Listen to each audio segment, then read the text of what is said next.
Hi folks, I'm Duncan Gill, child and adolescent psychiatrist. And I'm Victoria Lee, licensed clinical mental health counselor. And welcome to Is There a Med for That?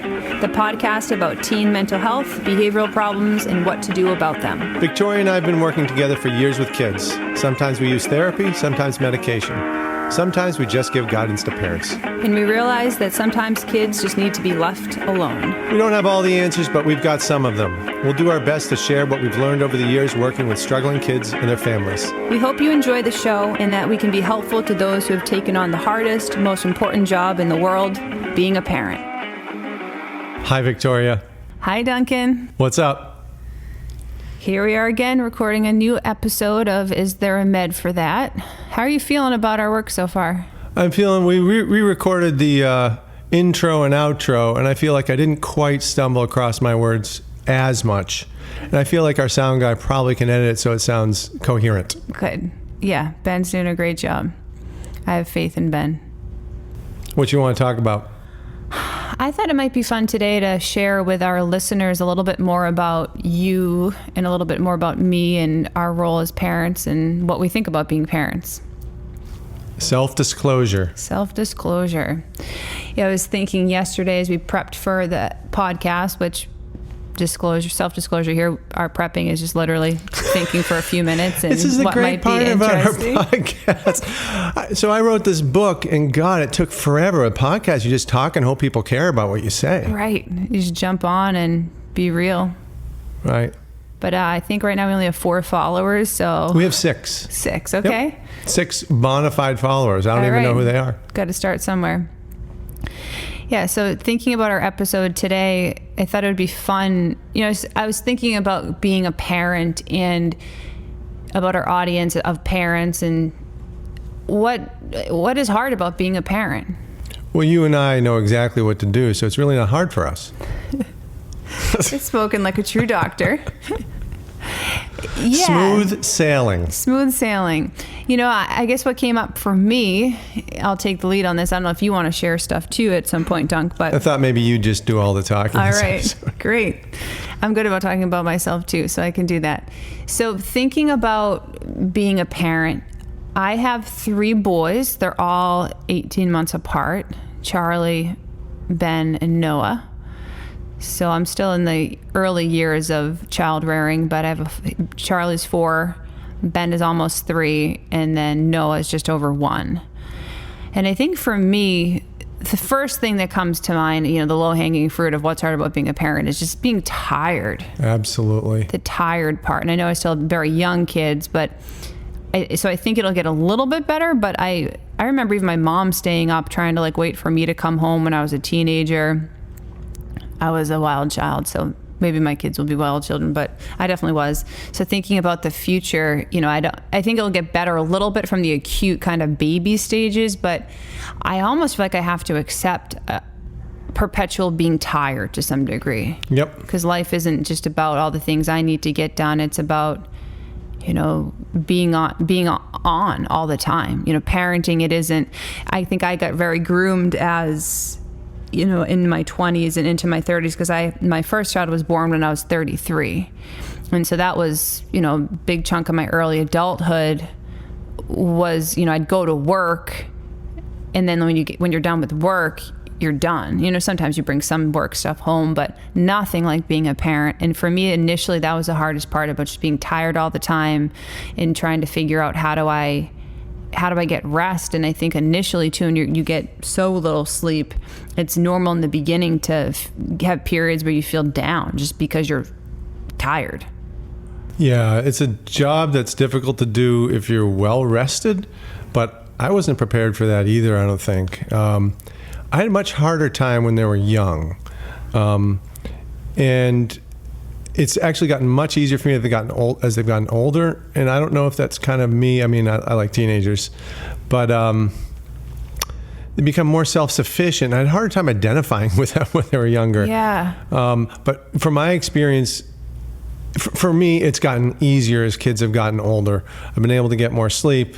They stay up later than I do now. They know how to turn off the lights even if they don't. But for me, it's gotten easier. And how old are your kids, Dunc? I've got 13 and just about to be 16. And I don't know where the time went, although it sure seemed like a long time when I was going through it. And I heard a great saying, what is it? The days are long, but the years are short. Yeah. Very poignant too. But I remember in the beginning, as they were very young and being sleep deprived and trying to do full-time work and everything, discovering a temper I had that I never knew I had. Short fuse when you're tired. Yeah. Doesn't take much to push you over. Yeah. I've always been, I think, a pretty even as far as temper goes, but boy, would I lose it with them. To the point, all I would do is yell. I'd sort of escalate. But I felt completely out of control. Yep. And it would only last shortly, and I'd feel horrible about it afterwards. Right. These little creatures that you probably love more than anything. Yeah, I felt like I just traumatized them or something. And that's a me thing. You discover a lot more. We talked about this yesterday. All of your own flaws and struggles, which are sort of easy to contain when you're by yourself.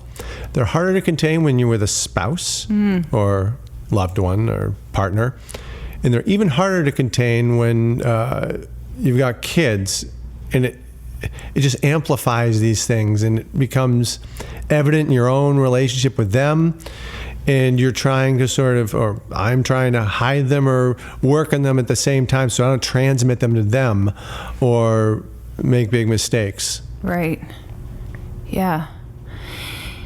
And then you add in the sleep deprived when they're very young, and that's asking a lot of yourself on top of just having relationship in general. Do you think for you, when you did get angry when your kids were young, how did you just move on, like, and just keep practicing being nice after, or like, how did you deal with that? What did you do? I got better at removing myself, and we talked about the first episode, and taking space, just walking, or even communicating. I'm about to blow up. That probably helped a little bit, but what was the question? Oh yeah, afterwards I just feel crummy about myself for not being able to keep it together. And then I think I was good in apologizing afterwards, even though I wanted to say you deserved it. They really didn't deserve. Not such a great apology, folks. I'm sorry I upset you because you were a little shit, right? I'm sorry you feel that way. But I got good at apologizing for the part which was not being a good role model, which was losing control or saying stuff I didn't mean or that kind of thing. How about you? Yeah, I very much take the apology route as well. First I do try to take space if I'm feeling overwhelmed, but I feel lucky that I learned that a long time ago in life through WED. But I think the apology, even with very little kids, even if they maybe don't understand it, we've started that habit in our family that if there is something we've made an error with or didn't practice very well, we go back and talk to our kids about it and try to be transparent and role model for them. How do you repair a relationship? It's a big part of our family. Even though our kids are little. Sounds silly like saying it, but it's true. Totally. And it's a little freeing for me because it's a little bit licensed not to be so worried, because I know if I screw up, being able to apologize gives you a little more latitude. And then I'm less likely to feel like, I feel like I can be more myself. Right. More authentic. It's really true. Like it's a natural part of relationships. We've talked about it before, the pattern or stages of harmony, disharmony, repair. And if we're always so afraid to mess up, I think harmony is going to be limited too. Because if anything is limited, I think it limits it on both ends. It's a good point. That ability to skillfully repair and reconcile disputes is essential to be able to enjoy true, authentic highs in relationships as well. I was reading that book about from Franz de Waal, different, the primatologist, and he highlights in a lot of his years of studying apes their ability to reconcile after disagreements, just how important it is, because they're highly social animals too. So it's a really deep biologically based behavior in humans, is this skillful ability to repair. But it's fascinating. We've talked about it before, but I still am fascinated by how many people feel inadequate at it or are inadequate at it, and how it really forms crappy relationships. I hate to say it like that, but one of the other thing that's very hard that isn't advertised, people talk about it, but until you're there, it's hard to appreciate, is co-parenting, when you have different philosophies, different approaches. And one of our things that we've gotten better at is not arguing in front of the kids, which is very easy to do when you think that your spouse or partner is doing something completely counterproductive. But I was always sort of raised with the minimum interference, maximum support, minimum interference. So I'm on the plus side, I'm seen as a fun parent. The negative, I'm probably considered by some, and occasionally spouses, for example, as laissez-faire. Like, just let them do whatever they want, not really being a parent, being more of a friend, which is not where I'm going for either. But, and I'd say my wife is more on keeping things in order and making sure, asserting oneself as a parent and making sure that behavior is addressed. Right. And on the plus side, that looks like being a better parent. The negative side is it being overly controlling. Yeah. And that's a constant tension, I'd say, between us. And it's gotten better over the years, but. And I bet it will be a lifelong tension, right? Like, it's when they say that in couples, about 80% of disagreements are unsolvable because they're about intrinsic differences in lifestyle, personality, or values. And that's a lot of our parenting stuff can fall into that 80% category, I think.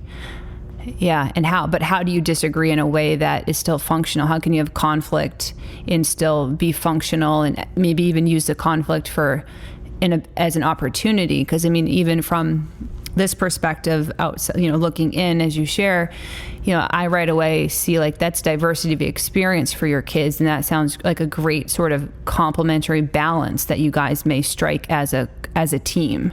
And so how can you have respect for each other's parenting styles and support each other in that approach, and see that together maybe you guys are the package your kids really need?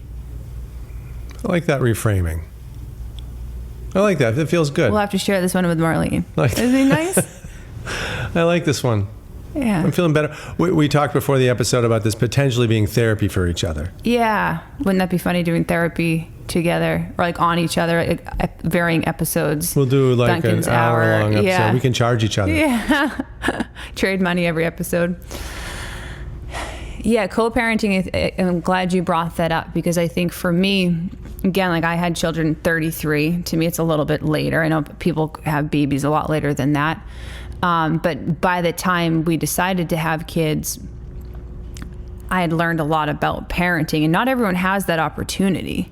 I think a lot of times you have kids and you don't realize, like, oh, wow. But I'd worked with parents for a while. I was introduced to holistic education. And so we went into parenting, my husband and I, Paul, went into parenting together, kind of with our values explicated, which was very helpful. But I can see how if we hadn't, and they aligned a lot. Our philosophies do align. We have different strengths and weaknesses for sure. But I think who you pick on that journey is so important. I think I would be, obviously you can absolutely parent children well as a single parent, but I think I personally would really struggle because of my own personality. And Paul adds a lot of patience and a laid back approach, or just like presence, I guess. I'm a little bit more like revved up constitutionally than Paul. And so I think it's been great for our kids to have both. Definitely. yeah, that's one of the advantages of being different is you can trade off certain assignments. Yeah, Right? yeah. An assignment that's harder, either is just plain harder or is harder in the moment. Right. Because tired or hungry or stressed about work. Yeah, as a single parent, there's more to think about. Yeah, you have to be more involved, which is why we work so hard with families to try to get on the same page with parenting, even if they have different approaches. Have some common themes. And even I think what WED is very helpful for is that how can you communicate together about your differences? So like our approach that we typically talk about parenting with, we actually recommend it for all relationships. So thinking of using the 4 R's with your partner as well. So reflecting together, reminding each other we're on the same team. I think that could even be a great starting point if you're not ready to really think about shifting how you're parenting. If that seems overwhelming, trying to talk with your partner and by using the guidelines. I've only got 2 kids. You've got 3. Yep, zone. I heard the advice, don't let them outnumber you. But yeah, I think we stopped at 2, and my father looked at my son when he was about 1 and jumping on the table and throwing the toaster and sticking things in it and stuff. He said I would have stopped at 2 as well. But is 3 harder than 2? It is in a lot of practical ways. Like you have 2 hands, even with dogs, because I had a lot of dogs before. You got a foot too. Right, yeah, but I'm not as skilled with my feet as my hands. I don't know, maybe some people are. But for me, like, yeah, just those practical things when they're both, like when all 3 are young, you can't really hold everyone's hand all at the same time crossing the street. I think I really like having 3 for a lot of reasons as well, though there's some challenges to having 3 that are practical, but in just like time and energy and resources nowadays, right? It costs money to raise a family, and each mouth to feed, it costs more money. And my boys eat a lot. All 3 of them eat a lot, and they're like little people still. So I don't even know what the teenage years are going to bring. But I like having 3 because it feels more like a group. And so the tension between 2, it's like, I think it can be kind of, at least with my first 2, there can be intense competition, but it's incredible too because they can be very cooperative as well. But I think the 3 adds another just factor to it that can be a balancing piece. And also our 3rd is actually appears to be very good natured, kind of like a born optimist, it seems. Noah? Yeah. He seems pretty happy when I see him. Yeah, he laughs, and so that's been great. I'm sure if the personality was different, I might have different things to say about having 3 kids, but it's definitely always a party to some degree. There's it's never just like, and again, boys, but it's always something going on. It sounds like yours are similar. Mine are absolute best friends and worst enemies. And thinking when they were young and physically fought. Now I've got a girl and a boy, but the girl was always bigger. I said, at some point, my son's going to be bigger than you, and that's happened. There was one particularly telling moment when she was picking on him, and he'd finally had enough. And I don't remember how old he was, 7 and, well, maybe 8 and, what would it be, 5 or something. And he just punched her in the mouth. Yep, she was bleeding. There you go. And the tides had turned. The dynamics changed a little bit. She was a little more careful after that. Yep. But yeah, best friends, worst enemies. I think of something my grandfather told me. He's like from the greatest generation ever, right? He's very representative of that generation. He's great, and he has 5 kids. And he was like the warm parent, very warm and loving and tough guy, I think. Was he World War II? Yes. And he also, like, for example, when I think my Aunt Sally was born, he was like at a bar or something and got into a bar fight and, shows up with a bloody lip at the, back then the guys didn't come in the delivery room and all that. So, but very much like a tough guy. And, but he always says to me, like when they have disagreements, you got to sometimes just stay out of it. Let them figure it out a little bit. And obviously, to some degree, you have to step in if someone's being hurt or if there's a real power imbalance. But I think I've tried to integrate that in and allow them to self-regulate their relationship more than interjecting often.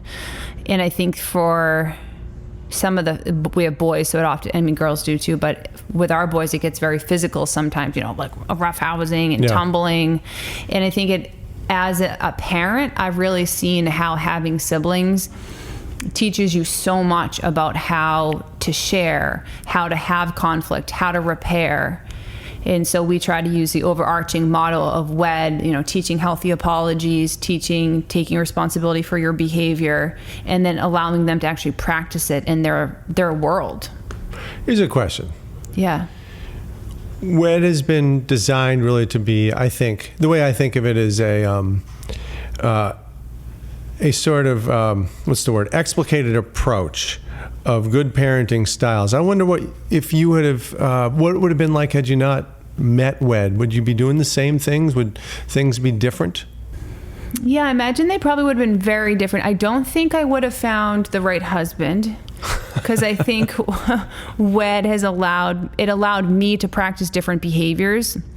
So the big part of WED that helped me become the parent I am was being able to self-regulate better and to have healthier relationships with people and to look for people who wanted to cooperate and have a healthy relationship. It helped me really value relationships way more. I always thought relationships were important, but I didn't understand the power of constructive, positive relationship and people who valued that.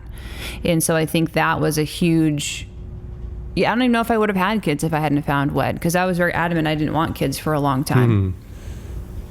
And then I found the right partner, and it seemed to make sense in our world together. And life has not been the same since? No. Yeah. I should tell the listeners that Victoria is not allowed to have any more kids. Yeah. We've discussed this many times. I think, it was twice, I think I was taken rather by surprise that a key linchpin employee was suddenly unavailable for a period of time that I did not anticipate. So I just want to reaffirm on air with all of our listeners as witnesses. Yeah. See how dedicated I am, Dunc? Direction means so much to me. There was a part, because that's right, because thinking back even as like an employee, and just in my life in general as well, but for the past 5 years, I've either been pregnant or breastfeeding. 5 years. I don't know if guys really appreciate that. No, I wouldn't have put, is it breastfeeding? Why did you bring that up? Because thinking about even just the commitment, the time commitment, gotcha. The sort of it's sort of symbolic of just how hijacked you can be. Right. Your body, right? Just even the pregnancy into breastfeeding. I have to knock on your door before I go in. Yep. Yeah, because the baby has been here. All three of them have spent time at Direction, which is really awesome. I think Paul and I often reflect on how lucky our kids are to have had that experience and how lucky we are to have had that experience, to be able to have our kids integrate at our work and to also have it be a place where it's about families and it's about healthy mental health and, positive community. It's been a very unique experience. I remember when I was at, I had 2 home births, and then my middle guy, Ben, was an emergency C-section. And so we were in the hospital. It was like this whole new world. And I had mentioned that, I'm still breastfeeding my first son, and he gets to come into work with me. So, because my husband is there too, so he takes care of him when I'm doing work. And the lady wanted to know all about you, the nurse lady, and about Direction and how really? wonderful. She just thought it was so wonderful because so many women don't have that opportunity. I know in other countries, I believe it's more normalized that women maybe bring babies into work for some periods. And I'm also reading a little bit about how more women in higher positions often have work nannies who come in and so that the baby can be there, so you're not losing that time, but you're also not losing out on your career, because that has been a deficit for women for a long time. Because if traditionally for the last 5 years, maybe women either have to sacrifice some of their career or being with their babies, if those are the 5 years of when I've decided to dedicate my life to raising our family, starting our family. But I think, Sweden has weeks of paternity leave as well mandated. Super important. I feel like more Americans are trending towards that. Like men are way more involved in being part of the support for their wife or partner, which is great. So important. Yeah. But yeah, it takes, I think thinking about you as an employer and having an employer who's understanding about, family obligations, and that alone can alleviate a lot of stress on people. And because often your careers are at odds with being a parent. And that's another thing. I mean, I'm very lucky in terms of working here, even just being myself, like in the world. I remember one time, like the first time I drove without a baby in the car after like months of always having the baby, I felt like I was like doing something wild. Did you go faster? Yeah. I think it was the music was loud, and it was the music like, that like I would just listen to feel like fun. Free. And yeah. And this idea of, geez, like I'm also someone who's pretty conscientious. So like I like to keep the house functioning. I like things to I like to work. I actually enjoy really like working and doing things and accomplishing things. And that's been very hard with children. Oh, yeah. You have to give up any illusions of, I've had to give up any illusions of eliminating chaos. It's just a chaotic thing. Yeah. And how do you find some sort of order within that chaos? And what has been helpful with that, like the emotional and relationship part of it? And then it's just life skills in terms of like, how do you balance work? How do you balance fulfilling other aspects that you need personal nourishment in, whether it's through, you play music or I enjoy reading certain books. How do you find that space to also still be somewhat who you value in the world other than just a parent? Which I want a role model for my kids too, being a whole person. One more question. I don't know if I have a question, I should say. Do you think, and in what ways, being in the mental health field as you are, how has that helped you as a parent, and in what ways hasn't it helped you as a parent? Yeah, I think mental health in general, I mean, for a while, I think, because I worked with adolescents and teenagers and kids, I think it can skew it a little bit sometimes. Like if maybe you don't know exactly like what healthy development looks like, or the uninterrupted mental health, like there's no like mental health problem. So maybe you could give it just like what you think is normal. Like I think you got to expose yourself to also healthy development in children as well. I think that would be just one thing I've been mindful of, is because I also have some friends who homeschool their kids. And I remember when I first met them, I'm like, wow, like these kids are really different than a lot of the kids I've met. And I think part of it was that they were homeschooled, but they were very mature. Like they could have a conversation with me as an adult in a very mature way, and just felt like they were different constitutionally. And I think some of it was a homeschooling piece and the way that they were being educated in life, like, and being well-rounded. But I also remember, and this was like 10 years ago, remember being like, oh, and also too, like I'm used to being around kids who are struggling. And so making sure I'm not always comparing just to that. And then I think maybe sometimes by the end of the day, I'm a little bit done talking to people. Like it's not like I work with books or computers all day or engines. Like we have conversation, we hold a lot of space for others, and I think sometimes by the end of the day I'm just done with that. Because I do emotional issues. Yeah, and I also too just kind of like quiet. Like I do like reflection in that sort of space, and you don't get that a lot when you talk to people for a living, right? And so I think that's been a little challenging being in the field, wanting to just like not do the whole people thing for a little bit.